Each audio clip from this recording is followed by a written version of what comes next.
Assalamualaikum warahmatullahi wabarakatuh.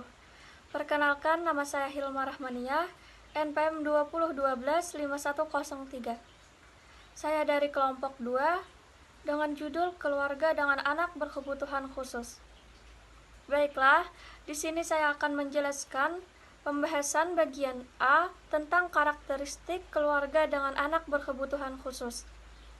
Keluarga adalah rumah tangga yang memiliki hubungan darah atau perkawinan atau menyediakan fungsi-fungsi instrumental mendasar dan fungsi-fungsi ekspresif keluarga bagi para anggotanya yang berada dalam satu jaringan.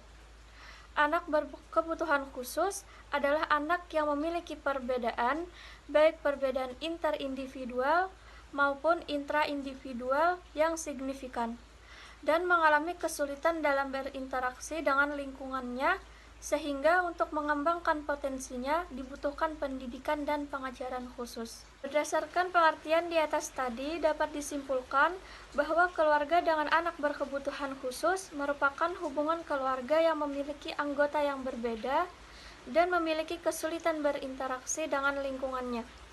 Keluarga dengan anak berkebutuhan khusus atau ABK dapat terjadi pada berbagai kalangan keluarga, baik keluarga menengah ke bawah maupun menengah ke atas.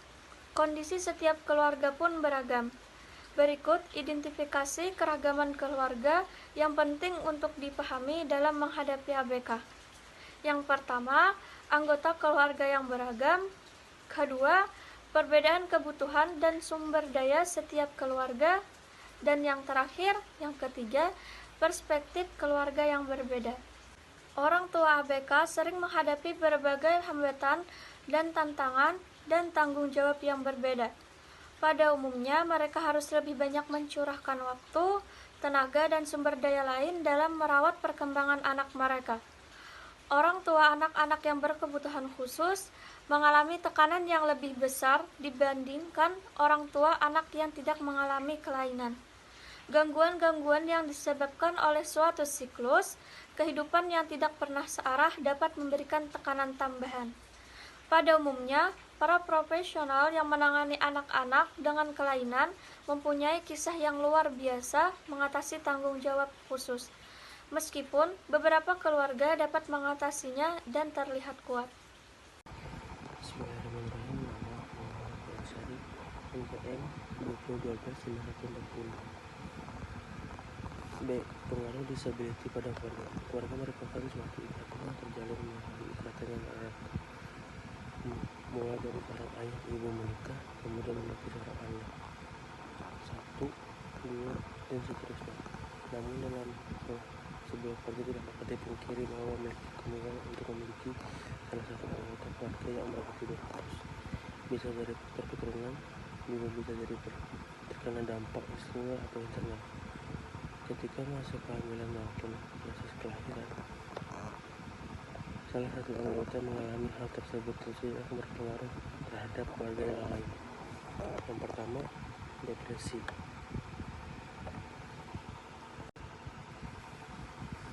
Depresi merupakan gangguan mood atau perasaan yang dikarakteristik sebagai sebuah perasaan yang murung, sedih, dan putus asa.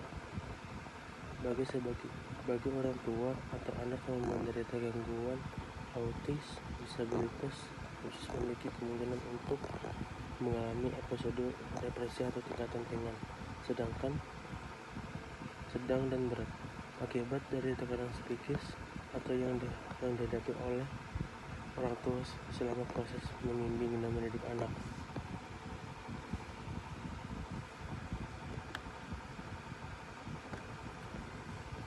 Kesedihan dan rasa rendah diri bisa muncul dari kehilangan minat untuk rasa senang secara nyata dalam seluruh atau hampir semua aktivitas yang biasa dilakukan dalam waktu senggang.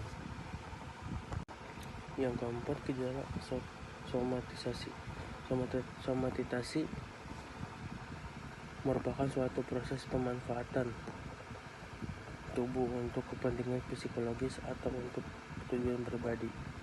Di sini seorang memindahkan konflik psikososial menjadi keluhan psikosomatis, dan penyakit. Gejala fisik menggunakan keluhan-keluhan fisik untuk membungkus ungkapan konflik emosional atau untuk mengurangi rasa bersalah dalam diri seseorang. Penggunaan proses sistemasi berkepentingan pribadi meliputi yaitu untuk memanipulasi hubungan antar pribadi, menghindari tugas atau tanggung jawab, untuk memperoleh keuntungan finansial, atau untuk mencari simpati dan perhatian dari orang-orang. Yang kedua, kecemasan. Kecemasan merupakan suatu pengalaman subjektif mengenai ketegangan mental yang menggelisahkan sebagai reaksi umum dan tidak kemampuan mengatasi suatu masalah, atau bisa juga muncul dari tidak adanya rasa aman. Perasaan yang tidak nyaman ini akan menimbulkan perubahan fisik atau yang ditandai dengan gemetar, keluar air keringat dingin, dan lain-lain.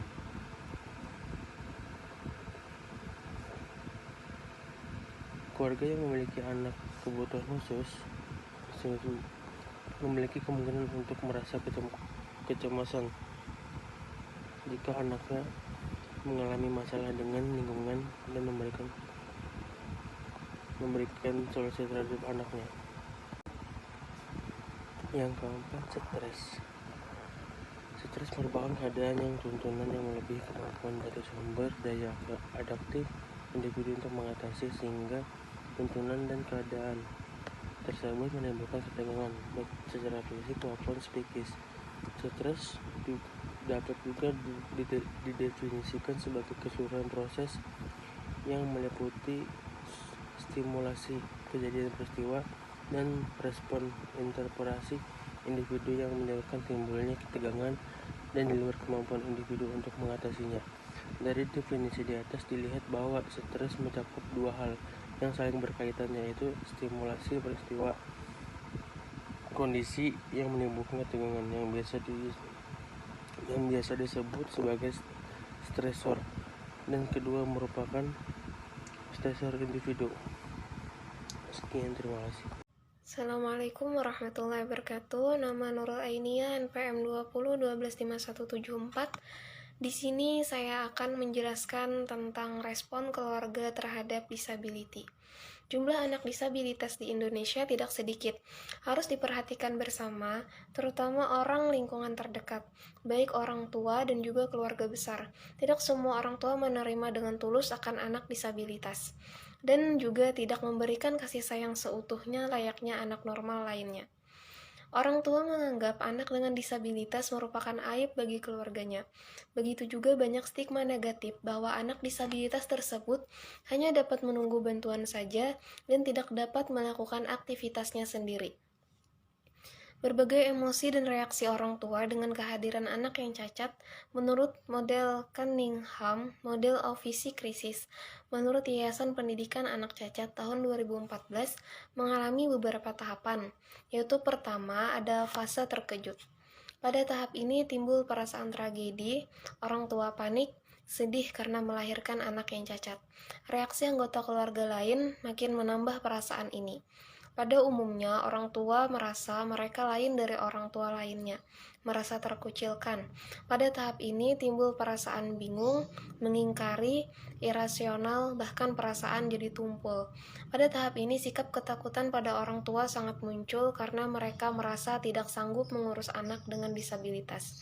Orang tua tidak percaya mengasuh anak dengan hambatan yang dimiliki. Namun hal tersebut sebenarnya salah. Setiap anak adalah anugerah Tuhan yang memang harus kita jaga dan kita berikan kasih sayang. Kedua, ada fase bereaksi. Pada tahap ini, orang tua mudah mengekspresikan perasaan duka yang dalam, kecewa, cemas, agresi, dan perasaan gagal. Perasaan ini menyebabkan orang tua takut berbuat kesalahan lagi. Mereka biasanya mencari bantuan dan pakar medis atau ahli lain sebagai satu-satunya dewa penolong dan menjadi sangat tergantung pada mereka. Pada tahap ini, orang tua merasakan kecemasan dan gagal dalam mengasuh anak. Maka Oleh itu, orang tua lebih banyak melibatkan atau secara tidak langsung memberikan pengasuhan anak mereka kepada orang lain. Perasaan ini sebenarnya salah, karena seharusnya orang tualah yang harus lebih banyak meluangkan waktu mengasuh anak mereka. Ketiga, fase penyesuaian. Pada tahap ini, orang tua realistis mulai menerima kondisi anak. Dalam tahap ini, para ahli perlu memberikan banyak informasi mengenai keadaan anak, khususnya mengenali kemampuan kekuatan yang ada pada anak cacat dan upaya untuk pengembangannya.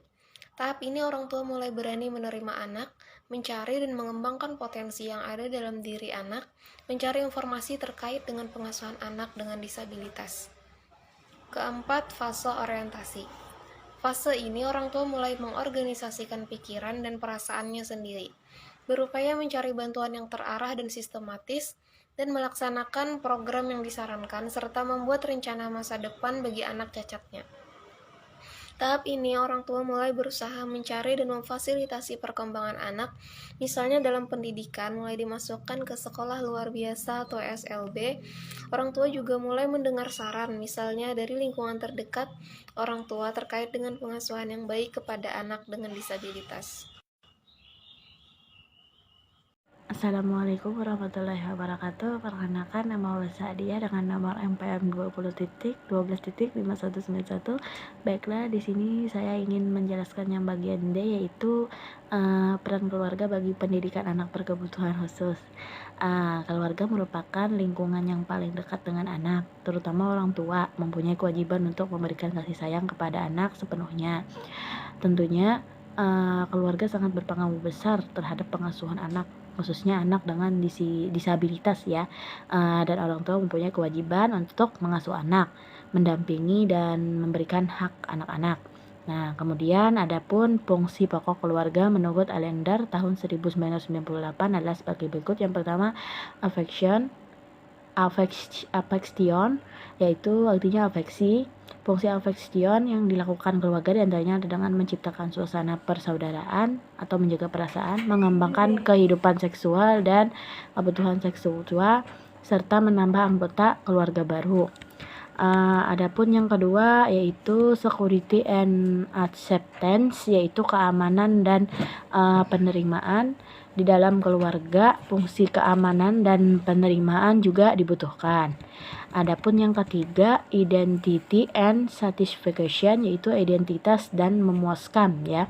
Keluarga merupakan suatu media yang dipergunakan untuk mengembangkan diri, yaitu mengembangkan peran dan self-image, mempertahankan motivasi dan mengidentifikasi tingkat sosial dan kepuasan aktivitas. Adapun yang keempat, affiliation and companionship, artinya afiliasi dan